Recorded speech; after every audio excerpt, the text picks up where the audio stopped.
Allah Akbar. Ini la ilaha illallah. Sempat jadi berita juga lah kan kok dibilang. Jadi berita juga. Viral gitu ya. Viral juga tuh bang, jadi berita. Bang Ardi disebut pernah lupa buka tali pocong, itu benar? Benar sih. Pocongnya lagi duduk di atas lemari. Dengan kaki lengket ke lemari, badannya tegak seperti sini gini lah dah. Cuma coba gue kayak gitu, apa nggak ngeri kali? Turunin jenazah, banjir. Dan jenazahnya pasti ngambang ya kalau kayak gitu ya? Pasti ngambang itu. Rata-rata tuh pasti ngambang. Makanya mungkin juga buru-buru pas proses penguburan kali ya, Ya. pada waktu itu ya. Posisi cuaca ini kan, sebelum zuhur oke-oke aja gitu, terang, cerah. Begitu selesai sholat zuhur, itu udah hujan petir, angin tuh udah ada di kuburan. Sampai lubang yang untuk jenazah ini, ambles ke lubang kuburan itu, pohon nangka. Apa pohon nangka ambles? Maksudnya? Pohon nangka tuh tumbang Ke kuburannya? ke lubang kuburan itu. Jadi dia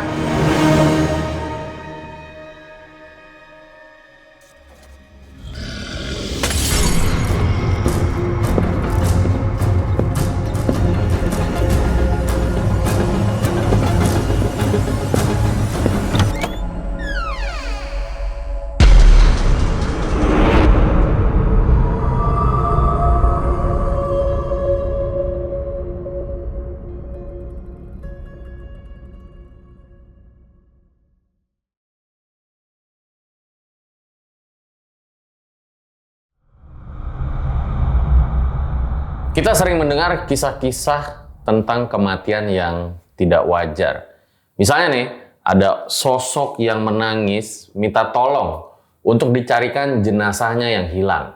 Atau ada tangisan-tangisan dari orang atau jenazah yang baru meninggal. Dan kita juga pernah dengar ya kisah-kisah tentang orang yang lupa buka tali pocongnya, terus sosoknya seakan gentayangan, dan minta tolong untuk disempurnakan. Nah, hari ini gue kedatangan seorang narasumber yang sempat viral di TikTok. Jadi, disebut-sebut dia ini lupa buka tali pocong, terus selama 3 tahun digentayangin sosok ini. Langsung aja kita sapa. Halo Bang Ardi. Bang. Makasih udah jauh-jauh datang dari Medan ini ya. Ya, Medan. Mantap. Jadi total udah berapa tahun jadi tukang gali kubur? Mulai dari SMP tuh bang. Dari SMP. Kelas 2 lah. Sekitar tahun berapa tuh? Tahun-tahun 2008 gitu lah. 2008. Berarti udah hampir 20 tahun jadi tukang gali kubur. Ya. Dan menariknya nih guys ya. Jadi ayahnya, abangnya Bang Ardi ini juga tukang gali kubur ya? Ya, sekeluarga lah ya bang. Mantap. Ini berarti oligarki ini ya. Dan Bang Ardi disebut pernah lupa buka tali pocong, itu benar? Bener sih. Cuman itu keluarganya yang turun ke lubang itu deh bang. Keluarga almarhum nih? Nah, keluarga almarhum. Ada 2 orang tuh yang turun ke lubang. Kalau saya posisi itu di atas lubang. Itu pun sebelum orang itu nuruni jenazahnya, udah saya kasih tahu. Jangan lupa buka tali pocongnya. Jenazah pun diarahkan ke kiblat kan gitu. Baru dibuka tali pocongnya, keningnya pun diciumkan ke tanah. Mungkin karena orang itu lupa kan buka talinya, karena posisinya pun kuburan itu sempat banjir juga. Oh ini lagi, jadi jenazah dimasukin kuburannya banjir? Iya.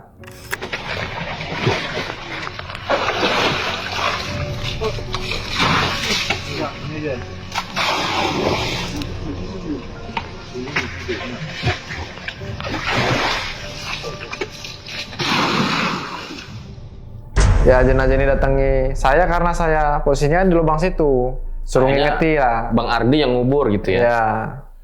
Memang selama 3 tahun itu, sosok yang datang itu seperti apa Bang?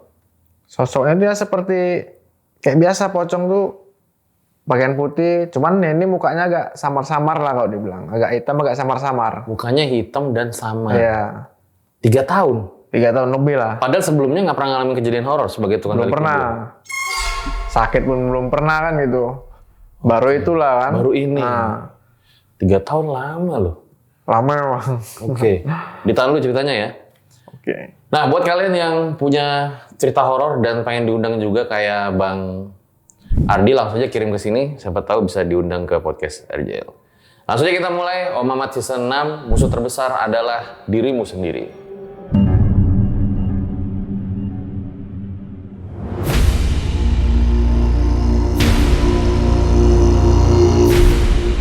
Seperti biasa guys, kalau di RJL nggak narasumber, gue suruh tambah-tambahin ceritanya. Ya Bang Ardi boleh ceritain awal mula kisahnya kayak gimana? Awal mula kisah saya itu pada tahun 2008 lah tuh. Ketika saya mau minta uang jajan lah kan, uang malam minggu lah dia bilang. Hari Sabtu lah bos itu kan, Sabtu malam minggu. Jadi saya tanya lah sama mama saya kan, mana bapak mak? Saya bilang lah, oh di kuburan tuh lagi ngorek kuburan. Nah, saya datanglah ke kuburan. Pak minta duit lah untuk malam minggu kan gitu. Ya udah kau bantuilah dulu bapak nih geser-geser tanah ini kan, karena kan posisi itu bapak lagi sendiri. Nah saya bantuin lah kan. Itu kan kadang kan kalau ngorek kuburan, kalau udah agak dalam dia kan tanah tuh kan tinggi posisinya. Karena buangi tanah. Jadi saya tarikin lah kan. Saya tarikin tanah itu, saya tarikin begitu udah siap, santailah duluan, sekalian nunggu jenazahnya datang lah masuk. Nah begitu jenazahnya masuk datang, itulah dikuburkan. Disitulah saya bantu lagi nguruk tanahnya kan, nimbun, saya kuruk. Nah selesai ngurukkan itu, nah disitulah saya dikasih duit lah sama orang tua saya itu sebesar 50.000.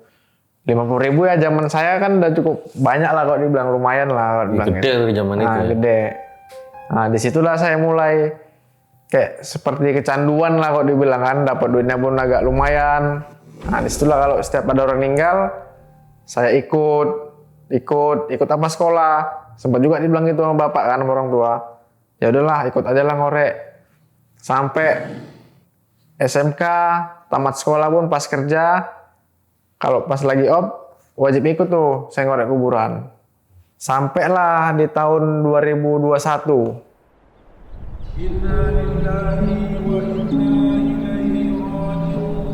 2021 itu adalah informasi bahwasannya ada yang meninggal lah kan. Itu posisi itu nimpa kuburan keluarganya lah. Ini yang meninggal ini nomor 2 lah yang mau ditimpa. Nah disitulah kami korek lubangnya, kami korek lah kan. Nah, rupanya nggak tahu di dalam lubang ini berair gitu. Nah, lubangnya berair, banjir lah kalau dibilang kan, karena mata airnya posisinya banyak. Kami korek lah sampai dalam kan, sekalian dikuras lah lubang itu kan, biar nampak lah lubangnya. Berarti maaf, jenazahnya itu kerendam berarti? Iya kerendam. Cuman jenis kerendam pun harus diangkat juga, karena kan nampak dia, kalau nggak diangkat lubangnya terlalu pendek. Nggak sesuai lah kalau dibilang kan. Terakhir kami angkat jenazahnya, kami angkat lah kan, terus kami lanjutkan untuk menggali kuburnya lagi. Sambil kami gali, sambil dikuras lah airnya kan, biar nampak lah lubang bawahnya. Begitu udah siap, santai dulu lah kan, santai sekalian nunggu zuhur kan, nunggu jenazahnya datang. Itulah begitu jenazahnya datang, saya bilang sama keluarganya, turun keluarga 2 orang kan gitu kan, untuk ngapain jenazahnya, untuk megang jenazahnya lah kan. Turunlah keluarga 2 orang. Terus sekalian dikuras lah tuh kan, karena kan airnya kan dalam itu bang. Karena kan banjir, mata airnya pun banyak gitu. Oh, pas jenazahnya datang banjir lagi? Banjir. Padahal udah dikuras? Nah, karena mata air itu banyak deh kan. Nah itulah kan, turunlah keluarganya 2 orang. Saya di bagian kepala, keluarganya di bagian pinggang sama kaki. Untuk megang. Begitu diturunkan, saya naik ke atas. Naik, saya bilang lah sama keluarganya yang 2 orang. Jangan lupa dibuka tali pocongnya. Sekalian arahkan ke kiblat, ciumkan tanah ke keningnya kan, gitu. Terus dikerjain lah sama keluarganya ini. Cuman nggak sempet saya tengok bahwasannya keluarga ini betul-betul buka tali pocongnya apa enggak kan gitu. Nggak sempet saya tengok karena pun waktu itu saya tak sibuk, tak lagi ngapain lah itu kan. Jadi saya biarin lah kan. Rupanya kok agak cepet, saya pun berpikir gitu juga, kok agak cepet kan gitu, langsung ditutup papannya. Mungkin ya feeling saya sih karena banjir itu kan, makanya buru-buru. Karena kan kalau banjir tuh bang, mayat tuh kan, jenazah tuh kan dia ngambang ke atas. Kalau banjir dia ngambang tuh, mau tuh papannya naik ke atas lagi dia. Ini ngikut. cewek apa cowok jenazahnya? Cowok. Nah disitulah kan udah ditutup semua papannya, diuruklah tanahnya. Diuruklah tanahnya kan kayak semula. Nah disitulah udah di situ mungkin saya rasa udah aman lah kan, udah kayak biasa lah kan gitu kan. Seminggu ke depannya itu kayak macam ada yang aneh gitu kan. Dan saya pun nggak kepikiran ada yang hal aneh kayak gini. Ya karena nggak pernah ngalamin Nah sebenarnya. nggak pernah ngalami. Karena menurut saya ini terlalu ngeri lah dibilang, serem lah kalau dibilang kan. Di hari pertama itu, malam pertama itu kan udah lewat kurang seminggu. Nah minggu depannya itu di malam pertama itu pas ketika saya mau masuk kamar.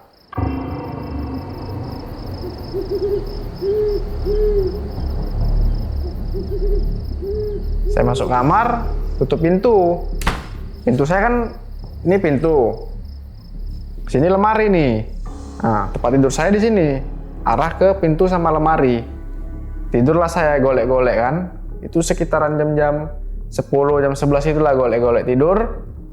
Terakhir ketiduran. Mungkin posisi saya ini, posisi tidurnya entah arah ke pintu, entah arah ke dinding. Saya pun agak lupa kan.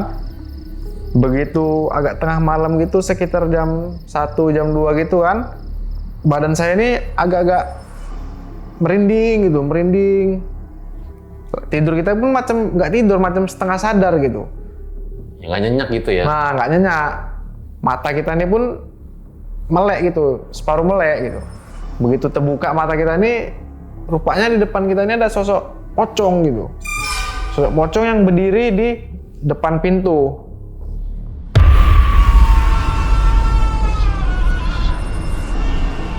Di situ saya jerit-jerit, kayak betul-betul orang ketakutan lah, yang nggak biasanya saya takut gitu nengok jenazah, ngangkat mayat gitu. Nah di situ saya mulai ketakutan, jerit-jerit. Rasanya itu macam betul-betul kayak badan ini kayak megap lah, macam wah ngeri lah kok dibilang bang. Itu sosok pocong yang dilihat gimana? Pocongnya ini bentuknya ini ya kayak pocong asli. Kainnya ini agak kusam, mukanya ini samar, cuman warna hitam. Kusam tuh maksudnya kotor. Kotor, cuman nggak terlalu kotor dia. Nggak terlalu kotor, kainnya pun nggak terlalu putih. Kayak jenazah yang baru-baru sebulan, 2 bulan gitulah. Oh kotornya tuh kayak tanah gitu. Iya. Karena tidur saya tuh setengah sadar gitu tidurnya. Jerit-jerit, itulah dibanguni sama abang saya, Abang Iwan. Abang kandung saya lah dibilang kan, dibangunlah sama dia kan. Dibuka pintunya, bangun di kenapa kok kata gitu. Bangunlah saya kan, nggak apa-apa. Cuman nggak apa nih, napas saya ini ngos-ngosan. Karena mungkin ketakutan itu kan, baru itu nengok pocong asli lah dibilang kan, nyata pula lagi kan di kamar saya. Nah, disitulah saya bilang pas dibangun itu kan sama abang saya, kenapa kau kata gitu kan, nggak apa-apa. Saya bilang gitu kan. Besok itulah saya tidur kan sampai pagi bangun saya sempat juga ditanyai, kenapa kau tadi malam katanya kok kayak kejar-kejar setan gitu.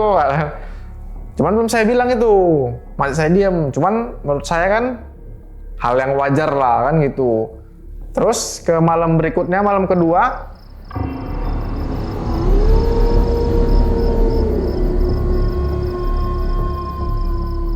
itu sekitar saya tuh tidur siap-siap maghrib kalau nggak salah tuh ya.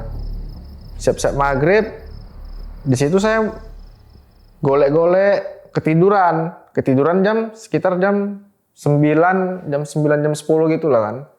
Nah di situ posisi itu orang tua saya kayak mama masih nonton TV, kayak abang saya keponakan kan masih main-main di rumah kan.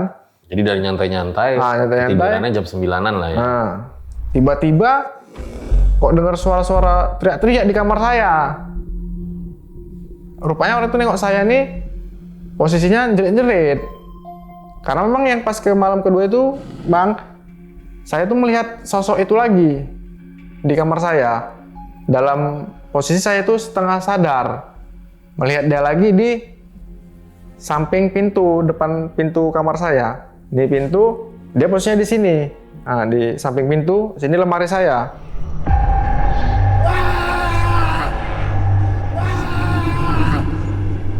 Di situ saya melihat dia lagi. Disitulah sempet dibangunin lagi kan sama abang saya. Kenapa kau gini-gini katanya? Kok asik ini aja mimpi kau nih katanya. Mata kau ini melek, cuman jerit-jerit kau. Gimana maksud kau nih kan gitu katanya. Nah disitu saya bilang nggak apa-apa. Itulah paginya ditanyain lagi kan. Itu sosok yang sama? Sama sosoknya. Saya sempat mikir juga kan. Kok bisa sama kan gitu. Biasanya pernah kayak gini bang. Selama saya ngorek itu nggak pernah yang datangi pocong asli gitulah kan, belum pernah. Baru itulah malam ketiganya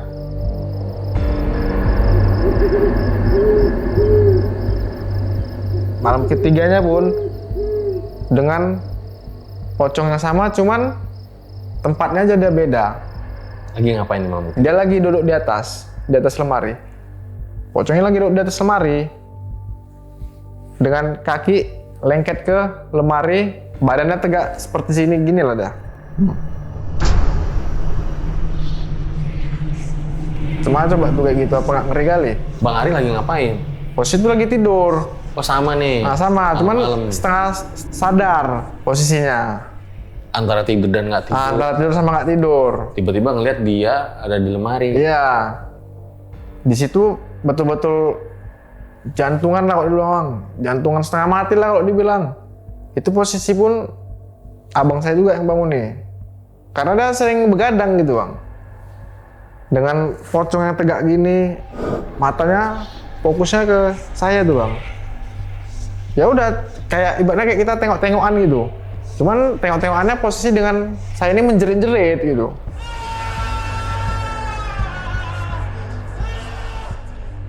Cuman yang masih ngeliatin aja gini. Nah disitulah saya mulai curiga juga. Sambil nanya lah ke abang saya kan. Kok bisa pocongnya, kok bisa ini aja kan gitu kan. Sempat juga dibilang sama dia itu, nanti kok ada lupa buka tali pocong katanya gitu kan. Nggak mungkin, bilang gitu. Karena pikiran saya ini kan belum ada ke kuburan yang saya gali itu bang, yang saya kuburkan itu. Oh akhirnya cerita nih, lihat pocong, iya. Abang. Terus abang langsung ngomong, iya. Lupa kali lu buka tali pocong gitu. Terus saya bilang, nggak mungkin, nggak ada yang nggak kubuka tali pocongnya. Saya bilang gitulah sama bang saya kan. Saya nggak ada kepikiran ke lubang yang baru saya korek itu, yang banjir itu. Itu memang pas di kuburan, kan katanya tadi ditiban. Berarti yang jenazah yang di bawahnya itu ngambang juga dong pas banjir itu? Ngambang bang. Itu disatukan lagi ke jenazahnya yang baru. Itu dari posisi di belakangnya. Jenazah yang baru kan, baru dia di belakangnya. Soalnya terus terang aku kurang paham ya masalah niban-niban begitu ya. Jadi posisi di kuburannya gimana tuh? Posisi yang baru tuh posisinya letaknya tuh di depan, paling depan. Nah, barulah yang lama itu diangkat, ditaruh di belakangnya, di pundaknya. Nah, barulah ditutup. Nah, kayak gitulah bang kira-kira.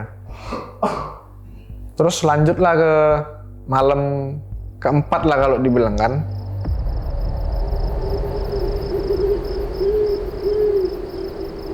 Malam keempat ini, posisi ini agak malam memang tidur bang, agak tengah malam lah kalau dibilang. Jadi begitu saya tidur, ini posisi ini nggak tertidur gitu, masih melek posisi. Di situ udah terasa tuh bang kalau dia mau datang. Jadi saya tuh menghadap ke arah kanan. Karena kan tempat tidur, arahkan ke kanan ini muka saya. Karena kan sini kan pintu sama lemari. Dia sering di sini sama di sini datangnya. Arah ke kanan kepala saya supaya nggak nampak. Memang betul, begitu badan saya terasa nih, terasa dia datang tuh. Begitu saya balik, betul ada dia di situ. Posisinya pun di depan pintu. Posisi pocongnya ini. Kalau kita nengok sadar bang, itu nggak teriak. Posisi saya itu nggak teriak, cuman tengok-tengokan gini aja sama pocong tadi itu.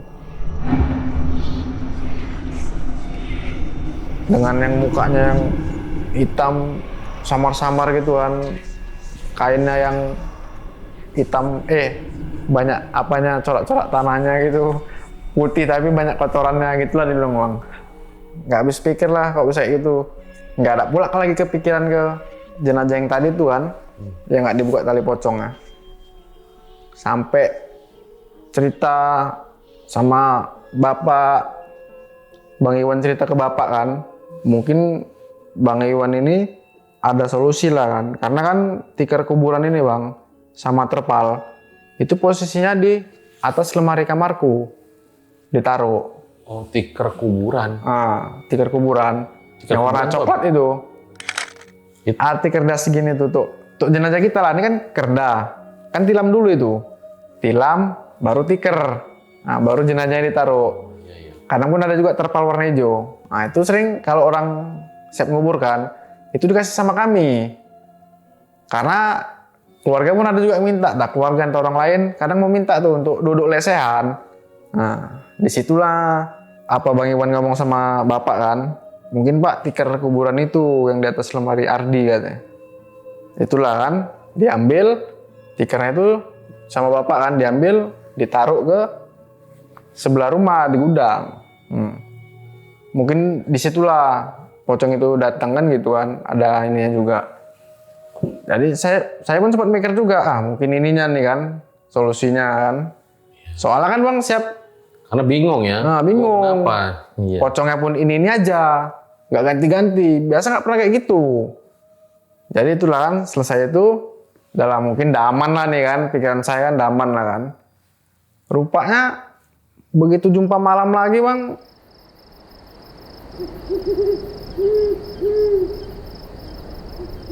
itu jeda 2 malam tuh muncul lagi sosok pocong tadi itu. Cuman versinya beda. Versinya ini dia di dalam lemari. Dalam lemari dengan pintu lemari itu terbuka. Sebelum dia di dalam lemari itu pocongnya, itu saya masuk itu ke dalam kamar. Posisi lemari itu ketutup, pintu pun ketutup kan. Disitulah saya tidur, golek-golek tidur, kan tiduran, kayak biasa lah kan ketiduran. Sama lah hal kayak sebelum-sebelumnya kan. Begitu agak tengah malam itu sekitar jam-jam 2-an gitu lah kan. Jam 2-an itu posisi itu pocong itu udah di dalam lemari dan saya ini pun kaget. Karena pas kebetulan arah kepala saya ini arah ke lemari. Itu udah kebuka pintunya. Pintu udah kebuka dengan pocongnya itu di dalam lemari. Di situ mata saya belum terbuka tuh bang. Cuman badan saya ini udah lasak lah gitu kok dibilang kan, lasak macam kayak ditindih lah kok dibilang. Terus lama kelamaan mata saya ini lama terbuka gitu, kayak dipaksa sama dia gitu untuk nengok dia lah gitu. Rupanya betul. Posisi itu di dalam lemari dengan bentuk yang agak sedikit jongkok gini lah kok dibilang. Disitulah saya betul-betul takut, bingung. Cuman ya namanya ibaratnya bandel kan gitu. Udahlah biar aja lah kan itu. Sampai-sampai pun kadang muak juga bang. Disitulah saya dibanguni sama sepupu-sepupu, ada juga sepupuan, saudara kan sering juga main ke belakang rumah.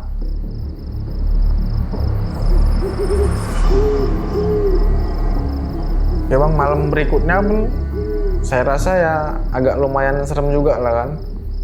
Karena posisi saya itu sama seperti yang sebelumnya, menghadap ke pintu juga. Itu betul-betul sadar. Karena posisinya itu dia pas di depan pintu, cuman paling sudut pas di sela-sela baju gantungan. Saya posisinya itu sadar, dia tuh lagi ngintip gitu.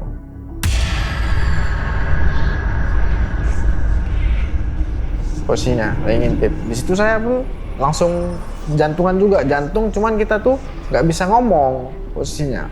Dan dia pun diem aja gitu, dengan mata dia tuh ke arah kita. Dan ini sama lagi ya si sosok. Sama, pocongnya pun sama juga. Dia juga masih nggak ganti-ganti, tetap dia itu. Iya. Mungkin ada sesuatu bang yang mau dibilangkan gitu. Cuman lantaran saya ketakutan. Nah ini tadi saya dikirimin sama tim video katanya banjir di kuburan ya. Nah ini coba kita lihat dulu ya. Oke.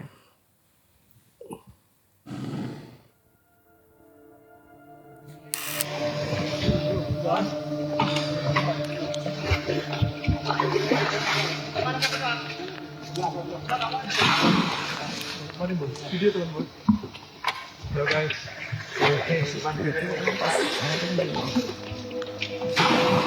Gimana banjir? Langsung aja luruskan sini bang.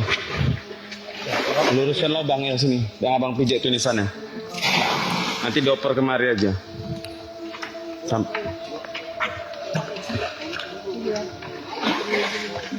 Oh jadi kondisi kuburan banjir itu kayak gini, kurang Iya. lebih sama. Nah, disitulah kadang kita bingungnya bang kalau pas lagi nurunin jenazah banjir, karena kan kita nggak tahu mata air itu semana. Dan jenazahnya pasti ngambang ya kalau kayak gitu ya? Pasti ngambang itu. Rata-rata tuh pasti ngambang. Makanya mungkin juga buru-buru pas proses penguburan kali ya, Ya. pada waktu itu ya. Ini pada saat dikuburkan, jenazah itu apakah memang tinggi atau bagaimana gitu? Masih inget nggak? Jenazah yang lupa dibuka tali pocongnya. Itu tingginya tuh nggak terlalu tinggi tuh. Paling 168 gitu. Standar lah bang. Jadi Karena jenazah pada umumnya. Karena kita standarnya tuh kan 190 tuh bang paling standar. 190 apa maksudnya? Panjangnya, papan tuh. Karena ini pakai papan, 2 papan. Kalau nggak, kanan kiri tuh longsor bang. Jumpa mayat kan kiri. Mayat kan kiri, belakangnya lagi belum mayat, depan belakang. Itu wajib tuh bang jumpa. Karena di sana kuburannya udah rapat-rapat gitu. Kuburan rapat-rapat pun karena nisan itu, kan pasang nisan. Nah belum tentu tuh mayatnya itu pas di bawah nisan. Kadang mau udah keluar jalur. Jadi kita korek yang sebelahnya, mana tahu ada yang sebelah ada yang keluarga yang meninggal, kita korek, itu pasti keluar jalur mayatnya. Keluar jalur itu maksudnya gimana? Keluar dari, ini kan Nisan, seharusnya kan mayatnya kan di bawah Nisan ini. Iya. Nah, ini dia mayatnya ini bisa keluar, nggak sesuai tepat Nisan itu. Bisa ke seberang makamnya gitu. Jadi pas kita korek sebelahnya, pasti kadang mayatnya tuh jumpa 2, satu jadi 2. Karena mayat sebelah ini udah nyebrang dia. Karena udah terlalu rapat-rapat bang di sana. Berarti waktu si jenazah itu dikuburkan ya kayak biasa aja gitu ya? Kayak biasa. Cuma banjir aja. Gitu. Banjir. Oke. Terus gimana pengalamannya lagi? Itu malam berikutnya itu posisi itu sekitaran tengah malam itu bang. Itu perasaan memang udah betul-betul nggak enak bang. Karena apalagi coba yang dibuat sama pocong ini dalam hati saya kan. Segala macam udah bentuknya kan gitu. Tingkahnya kan macem-macem. Mungkin agak muak sedikit lah bang kok dibilang kan muak. Ini aja pocongnya kan gitu. Jadi pas kebetulan memang betul-betul tuh ngantuk berat lah kan kalau dibilang. Tidur lah kan. Tidur itu kayaknya mau menjelang subuh lah itu bang. Subuh pas mama mau sholat juga kan. Kok yang itu memang mama yang bangun itu.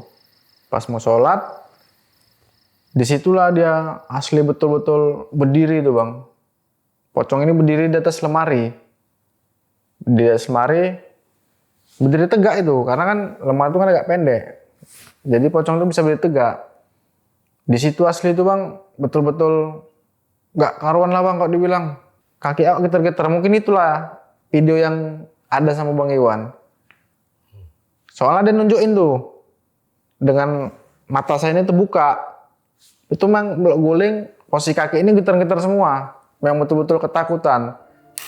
Kita rekan. Mimpiran. Datangi pocong lagi kan.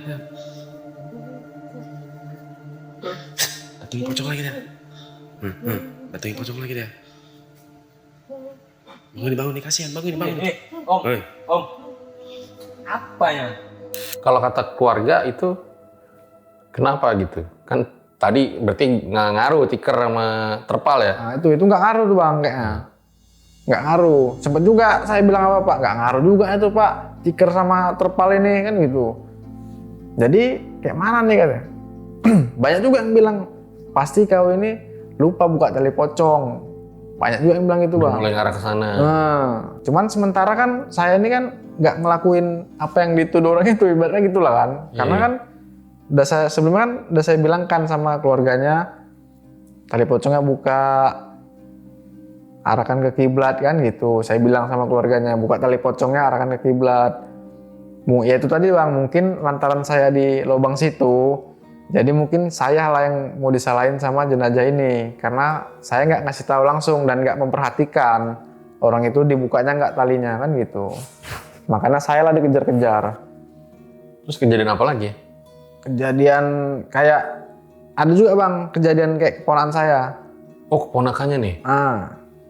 Ini keponakan yang dari anak abang saya lah yang nomor 2 kan. Itu posisi saya tuh bang. Itu entah ngelindur, entah jumpa pocong pun saya lupa.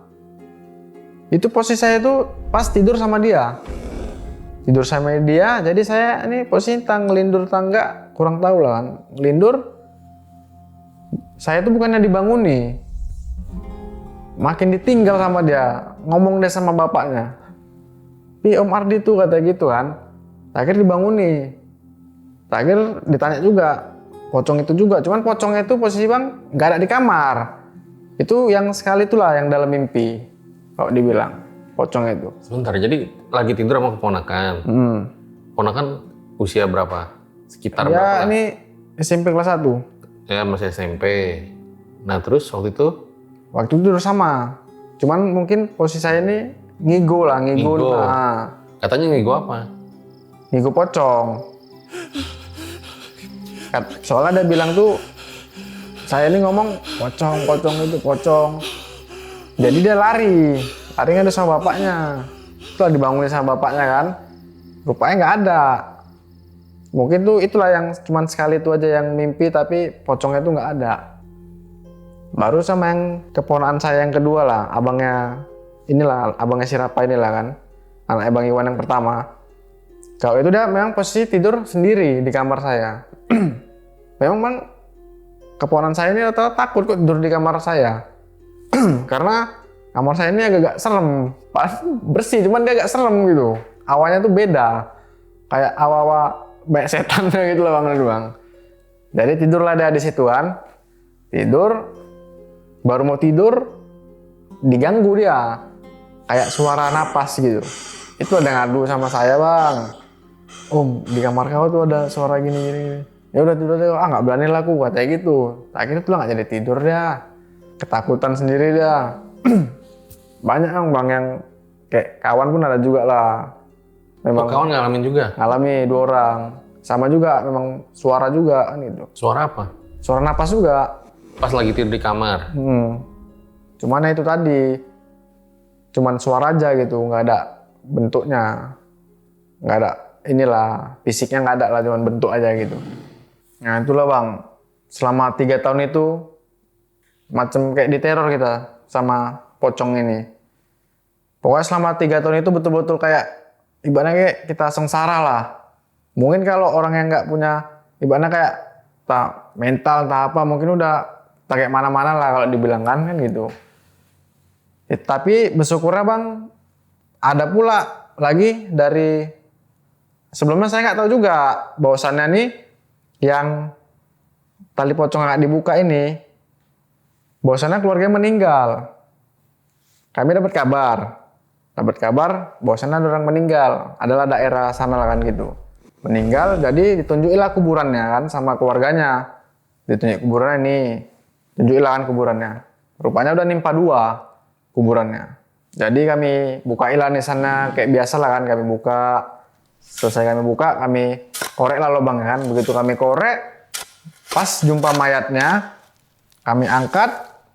Rupanya bang, mayatnya ini tali pocongnya dari ujung kaki sampai ujung kepala sampai ujung kaki itu belum ada dibuka sama sekali. Dari situlah ada kawan ngaduan, bang, coba kemarin lu katanya gitu. Coba nih kau buka nih tali pocongnya, kita buka ya, kita buktikan katanya gitu kan. Kalau sempet ini dibuka tetap kau didatangi pocong, nah berarti udah nasib kau lah, kayak gitu katanya. Tapi kalau ini kita buka talinya, kau nggak didatangi, nah berarti memang inilah yang buat kau didatangi selama 3 tahun lebih. Kondisi mayatnya kayak gimana pas dilihat itu, pas diangkat? Kondisi mayatnya itu bang, tengkorak ini memang masih ada. Karena tengkorak ini agak lama nih bang. Sama gigi agak lama. Jadi kami angkatlah dulu 2 jenazahnya bang ke atas. Kami angkat 2. Disitulah kami buka dulu tali pocongnya kan. Buka dari kepala sampai kaki kan. Kami buka. Kami tengok juga jenazahnya. Kami buka juga kainnya kan. Oh, masih lumayan utuh nih kan, tengkoraknya belum palancur kan gitu. Begitu kami buka, kami susun kan, kami lipat lagi kainnya kan, kami bagusi. Ya udah kami biarin dulu situ sampai jenazah yang baru datang. Begitu jenazah yang baru datang, kan dia paling posisi depan tuh kan jenazah yang baru. Barulah kami susun yang 2 ini di belakangnya ngikut. Itu posisi kuburan tuh nggak banjir, posisi kering. Yang sebelumnya kami korek banjir, ini kering. Setelah kami kuburkan kan, yang kayak selayaknya lah gitu kan. Kami kubur, kami tutup lagi pakai papan, kami kuruk lagi kuburannya. Udah selesai itu, ya alhamdulillah sampai sekarang nih bang, nggak ada lagi masalah-masalah pocong jumpai saya di kamar, udah nggak ada lagi. Udah kayak biasa lah dibilang. Jadi setelah buka tali pocong, nggak pernah didatengin sama Nggak sosok pernah. itu lagi? Disitulah saya mikir, perasaan bukan saya yang, bukan aku yang buka tali pocongnya itu, keluarganya. Karena dari awal dah saya bilang sama keluarganya, buka tali pocongnya. Akhirnya nge-recall lagi, ingat kejadiannya. Itulah. Tapi jenazahnya tahu nggak meninggalnya karena apa itu yang waktu itu? Yang kedua, Yang itu nggak yang dibuka lupa talinya. talinya. itu sakit dia. Sakit. Paru-paru kalau nggak salah itu bang. Iya sakit paru-paru. Tapi nanya nggak ke abang, ke bapak gitu? Keluarnya Ngalamin hal yang sama nggak gitu? Ngeliat si pocong itu nggak? Atau enggak? Bapak sama Iwan? Nggak, cuman saya aja yang dinampaki. Itu tadi bang, lantaran saya yang istilahnya macem operatornya di situ ngasih tahu ke leader-leadernya untuk buka ininya talinya kan gitu. Tanggung jawab lah. Nah, saya yang bilangnya orang itu Tapi harus selama 3 tahun itu, si sosok pocong itu kayak komunikasi nggak atau ngasih pesan nggak gitu? ngasih pesan sih nggak ada. Cuman yang terakhir kali itu dia sebelum nimpakan sama dia ini yang keluarganya yang baru meninggal. Ya sebelum dibuka tali pocong. Nah, itu kan? seminggu dia jumpai. Cuman dalam ya tadi tuh kayak nggak sadar. Cuman posisinya bersih, nggak kayak yang kayak biasa gitu, agak gadel gitu, agak kotor. Yang terakhir bersih, Ah. tapi tetap mukanya nggak jelas. Iya, agak bersih dah itu aja sekali itu. Oh, tapi kalau ngomong enggak gitu suaranya. Ngomong nggak, diem aja dia posisi. Jadi pun bingung. Jadi Bang Ardi menganggap si sosok pocong ini walau nggak bisa ngomong, tapi sebenarnya dia pengen ngasih tahu nih, tolong bukain tali pocong Iya. gitu. Karena setelah dibuka nggak datang lagi. Nggak sampai datang sekarang. lagi sampai sekarang. Itulah. Ya saya masa berdosa juga lah bang kan, nggak perhatikan bahwasannya keluarganya betul-betul buka. Makanya kadang lebih bagus kami sendiri bang yang turun tangan gitu daripada keluarganya. Kadang kan ada juga sih bang kayak ibaratnya orang yang kemalangan gitu yang kadang ditinggalkan keluarganya itu banyak bang, rata-rata keluarga itu banyak yang nggak tahu bang kok dibilang. Banyak yang nggak tahu cara nuruni jenazah itu, Oke. cara buka tali pocongnya kayak mana, cara naruh jenazah yang betul tuh kayak mana kan arahnya. Kadang macam-macam bang kok di kuburan kami itu. Arah kiblat dia arahnya ke sana, macam-macam. Ya intinya Bang Ardi nggak sengaja melakukan itu ya. Iya sengaja. Dan waktu itu juga bukan Bang Ardi yang dibawa Iya. gitu ya. Tapi ini jadi pelajaran nih Iya betul. Lebih hati-hati depannya lagi. jangan sampai kayak gini.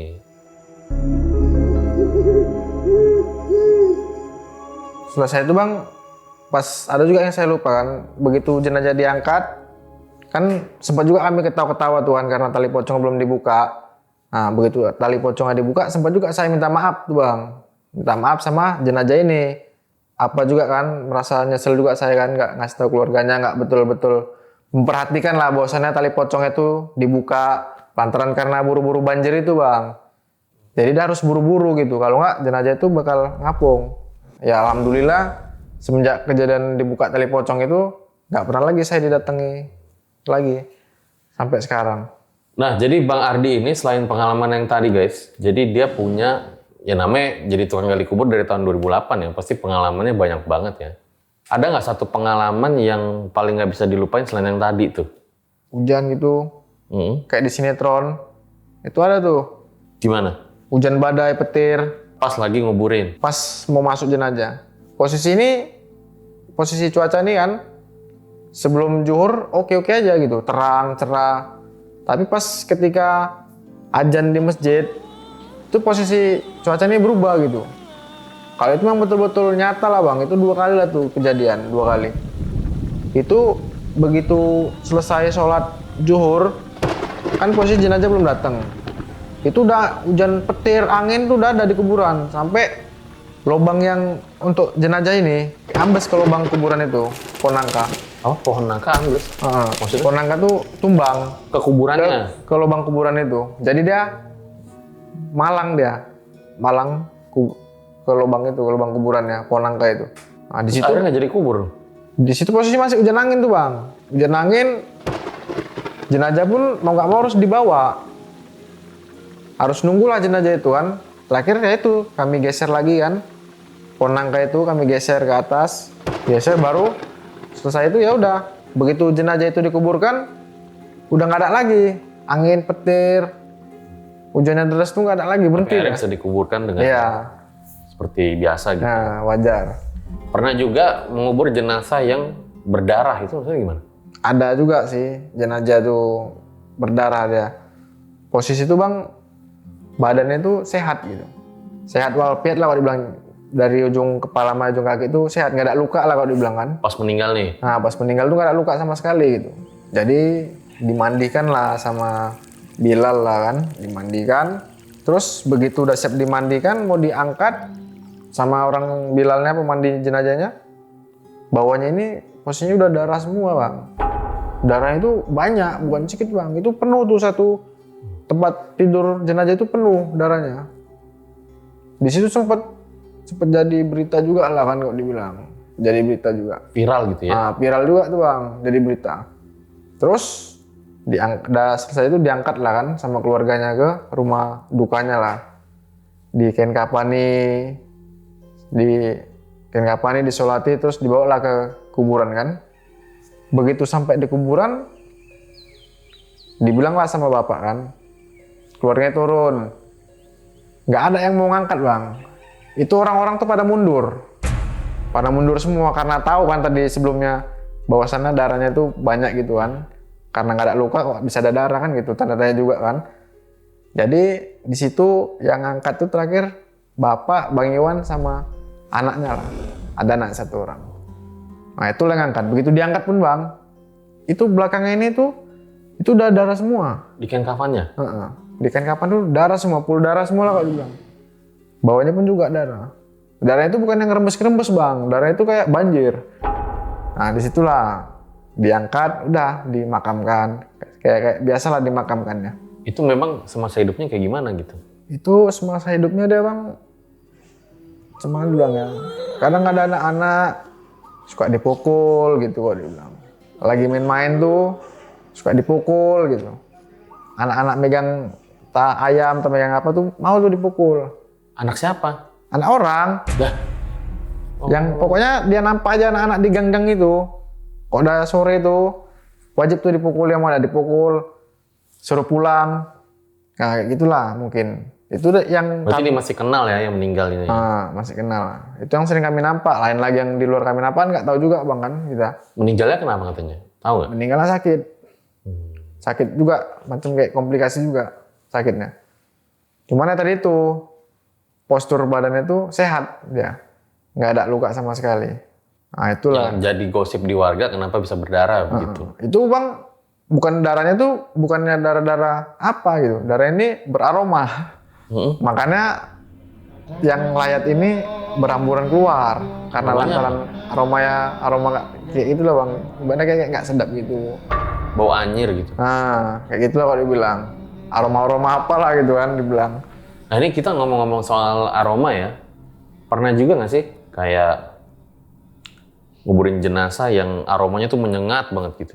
Ada yang satu hari tuh kayak ibaratnya kayak kita aromanya tuh kayak 4 hari jenazah belum ditemukan ada. Itu bau bangke maksudnya? Iya, seperti itu ada. Terus dikuburin nih sama Bang Ardi? Iya dikubur. Cuman ya dikubur tadi itu ya dengan biar nggak terlalu ingin kali ya pakai parfum lah bang. Di liang kuburnya pakai parfum? Iya, pakai parfum semua. Dan itu keluarga tahu? Tahu karena keluarganya yang naruh. Oh keluarganya yang naruh Iya. parfum? Keluarga sendiri. itu sebenarnya nggak bisa hilang tuh bang. Mau ditaruh parfum semana pun nggak bakal hilang. Yang Bang Ardi rasakan itu memang bau apa gitu? Itu ya nyengat lah bang. Kayak ibaratnya kami harus bongkar main 4 hari. Kayak gimana sih rasanya? Saya kan nggak tahu ya rasanya gimana. Oh, nggak bisa jelas sih bang kalau nggak ada aromanya dia. Karena baunya ini ya betul-betul bau lah. Kayak misalnya kayak bangkai tikus. Lebih parah lagi lah bang, 10 kali lipat, 20 kali lipat bangkai tikus. Nah, kayak gitu lah bang kira-kira dibilang. Padahal itu meninggalnya ya biasa. Wajar, yang wajar. Tapi pas dikubur kok Iya. baunya seperti itu. Pokoknya yang jenazah 4 hari nggak ditemukan, masih kalah lah aromanya bang, sama yang 1 hari ini. Karena Itu saking meninggalnya kenapa katanya, tahu nggak? itu kurang tahu juga bang meninggal. Tapi yang jelas pas nguburin kayak gitu. Iya, karena kan kita bang setiap menguburkan ini kan ada yang keluarga yang privasi, ada yang mau ngasih tahu saudaranya, kan ada juga gitu, ada yang privasi, macem-macem deh bang. Kayak jenazah yang lentur badannya, dituruni tuh ke lubang tuh, lentur badannya, ada yang keras, kaku, nah dituruni tuh tegangnya deh bang, nggak ada kakunya, nggak ada lemesnya gitu lah, tegang terus, dituruni pun tegang terus, keras badannya. Terus ada jenazah yang nampaknya tinggi, dari atas ini tinggi, cuman begitu dimasukkan ke lubang nih pendek dia, jadi agak lebih gitu, banyak lebihnya, sisanya papannya, ada juga gitu bang. Pokoknya kalau udah, apalagi kalau jenazah yang udah jenazah ini keluar kakinya ini udah keluar dari keranda, itu kan udah jantungan kami bang, karena kan papan kami kan 190 ya itu standarnya kan, takutnya kan nggak muat, cuman begitu dimasukin muat gitu, malah longgar dia belakangnya. Iya. Macem-macem doang. Ada nggak sih kalau kejadian horor lagi yang pernah dialamin nih? Nggak bisa di ini bang, karena kan apa dia, privasi juga untuk keluarganya. Gitu deh bang, ada juga, cuman takutnya keluarganya nggak enak sama keluarganya, cuman kan deket, privasi juga. Yang bisa diceritain aja, ada nggak? Oh, ada nih bang satu cerita, ada kawan juga penggali kubur. Ya sama kami juga lah sekarang kan. Dia pun tinggal di rumah juga sekarang, di belakang rumah. Itu posisi itu bang, kami selesai ngorek. Selesai ngorek, yang kami korek ini tempat biasa kami duduk di bawah ponseri. Pas di tengah kuburan. Sini ponseri, sini kuburannya. Jadi kan kami istirahat tuh, makan siang dulu kan. Makan siang. Jadi si kawan ini tidur dia. Tidurnya pas di samping jenazah yang baru dikuburkan ini, yang baru kami kubur.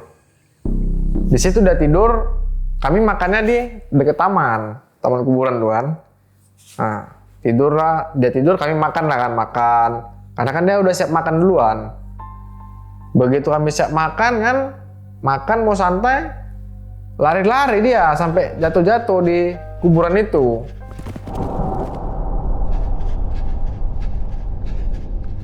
Begitu jatuh, bangun lagi, itulah ngadu sama kami.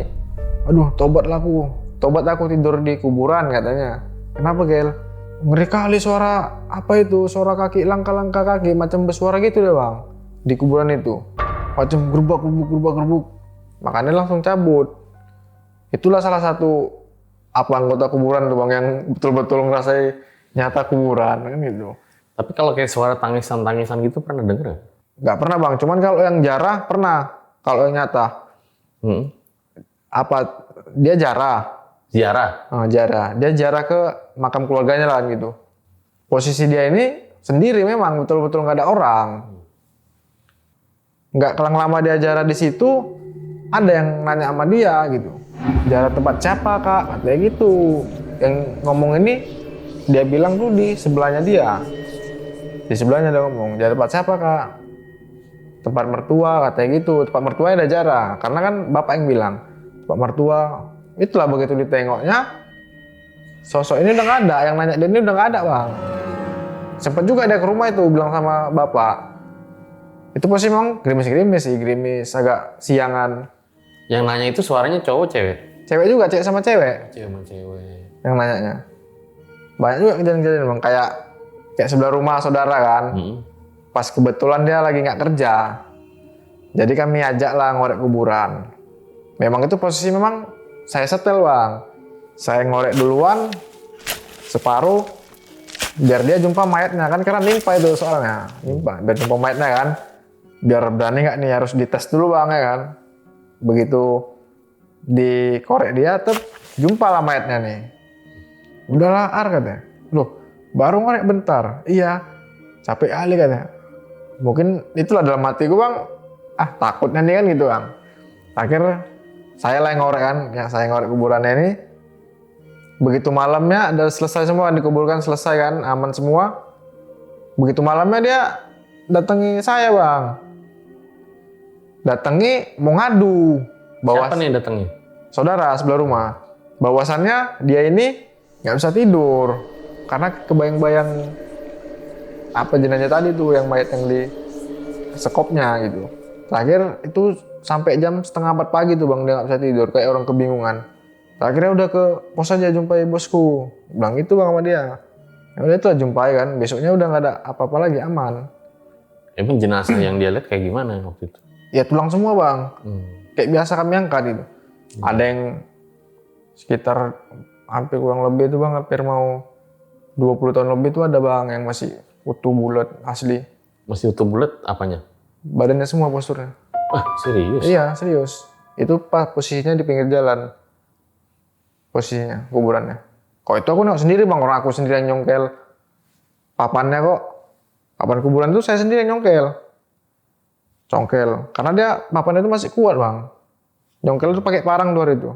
Karena lengket itu kan lengket tuh bang. Berarti kondisi jenazahnya masih bagus? Masih bagus, masih bulat semua. Tapi kainnya udah kusam, udah kena tanah. Cuman posisinya masih bentuk kayak orang. Serius? Iya. Udah lama tapi itu? Udah. Itu apa juga, satu kampung juga lah dibilang. Tapi sebagai tukang gali kubur pernah nggak dibayar? Ada juga bang, kayak orang gila. Hah? Orang gila, pas pula dia meninggalnya di lingkungan kami, orang gilanya. Oh. Jadi orang siapa yang nganter? Orang Kepling.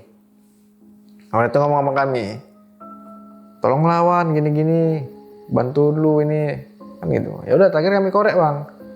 Kami korek, ya udah. Cuman kami bilang sama orang itu, belikan aja papan 3 biji sama rokok lah, minum itu aja udah nggak masalah. Ya udah bang, kami korek. Itu bang cari tempat loh bang. Kok cari tempat kami lumayan bang. 3-4 mau. Kok cari tempat ya? Karena kan payah cari tempat kami. Harus nimpah dia. Cari tempat itu. Ya udahlah mau nggak mau kan gitu. Ada lagi kayak ibaratnya kayak cewek-cewek liar keguguran, ada kami nggak dibayar 2 kali. Cewek-cewek liar? Yang cewek-cewek hamil di luar nikah. Meninggal? Anaknya gitu. Kayak Minta dikuburin? anaknya. Cuman itu tadi janji aja nggak bayar. Nanti bang balik ya bang gini-gini. Tapi nggak balik dia? Nggak balik, ada 2 orang gitu. Ya udah bang, aman aja itu. Iya ya, ternyata banyak banget pengalamannya. Banyak bang. Tapi sebagai tukang gali kubur gitu ya, kalau menurut Bang Ardi cukup lah gitu ya, Cukup, penghasilannya. Kalau untuk sendiri cukup bang. Tapi kalau untuk berumah tangga harus cari sampingan lain lah kan Cari gitu. sampingan Ya lain ada juga. lah. Kalau sendiri cukup lah, alhamdulillah cukup. Intinya ya meneruskan trah atau Iya. tradisi keluarga gitu ya. Cuman kalau yang paling apa bang, yang paling luwet dia ya Bang Iwan, yang paling getul lah dia bilang. Nah, dia. Lebih getolan abang gitu ya. Oke. Karena kan dia yang ngatur semua bang, yang ngomorin kuburannya. Karena kan setiap tahun kan untuk kebersihan kuburan juga. Itulah kalau dibilang. Oke deh, makasih ya. Oke, Bang. Ardi ya udah Iya, Bang. jauh-jauh datang dari Medan, mantap. Horas nih. Oke. Oras. Itu deh guys, akhir dari episode ini di mana kita bisa banyak belajar juga dari tukang gali kubur ya, bahwa ya namanya kematian, jangankan hidup gitu ya, kematian pun juga ada hal-hal yang memang udah diatur sedemikian rupa gitu. Jangan sampai terlewat lah bagian-bagian itu, karena bagaimanapun ya kematian memang harus disempurnakan gitu ya. Bahkan setelah meninggal aja banyak juga dilakukan ziarah, mengirim doa, ya berharap agar keluarga, kerabat itu dapat diterima di sisinya gitu, dapat tenang lah hidup di alam sesudah kematian. Dan satu yang pasti dari kisah ini, bahwa ketika dianggap kematian itu belum sempurna, makanya suka muncul tuh kisah-kisah tentang pocong, tentang hantu-hantu yang meminta tolong agar kematiannya itu disempurnakan. Berarti kan itu ada sesuatu hal yang namanya bahwa ketika orang tidak melalui alur yang memang sudah dipercaya sesuai dengan kepercayaan sosialnya gitu yang ada di budaya, nah itulah biasanya muncul kisah-kisah seperti ini gitu. Nah, ada nggak di tempat kalian pernah mendengar kisah-kisah kayak gini? Kalau ada, boleh buat komen di bawah. Kurasa cukup demikian di episode kali ini. Gue Fajar Ditya, RJ5 undur diri. Ciao.